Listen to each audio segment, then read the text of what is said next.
کے ذریعے یہ شہباز شریف ہے، یہ مریم نواز ہے، یہ آصف زرداری ہے، یہ بلاول بھٹو ہے، یہ MQM ہے، ان سب کو لا کر ریت کی دیواروں کو کھڑا کر رہے ہیں، لیکن انشاءاللہ اسلام کا یہ کارواں اور قافلہ عوام کے دلوں پہ راج کر رہا ہے۔ پوری قوم سمجھ چکی ہے کہ یہ ہائیبریڈ نظام ختم ہونے والا ہے، برباد ہونے والا ہے۔ جماعت اسلامی کی جد و جہد کے یہ اثرات پورے معاشرے پر موجود ہیں کہ کوئی یہاں پہ اسلام کے خلاف نعرہ نہیں لگا سکتا، کوئی سوشلزم زندہ باد نہیں کہہ سکتا۔ اس ملک میں اگر نعرہ لگتا ہے تو اسلام زندہ باد کا نعرہ لگتا ہے۔ قرآن و سنت کی تعلیمات اسمبلیوں میں قانون بنانے پر مجبور ہوئے ہیں کہ ترجمہ قرآن پاک پڑھایا جائے گا۔ اسلام کے نظام کو ایک آفاقی نظام تسلیم کیا گیا ہے۔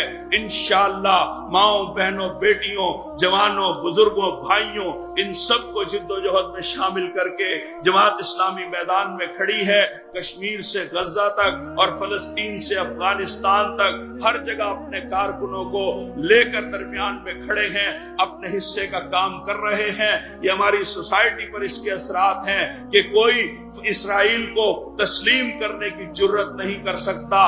غزہ کے مسلمانوں کے لیے اربوں روپیہ جمع کر کے ہم نے بھیجا، ہزاروں قربانیاں بھیجی، اور اس طرح ہر مسلمان ملک کے لیے ہم نے جب آواز لگائی اور پکار دی، قوم ہماری پکار پر لبیک کہتی ہوئی آئی۔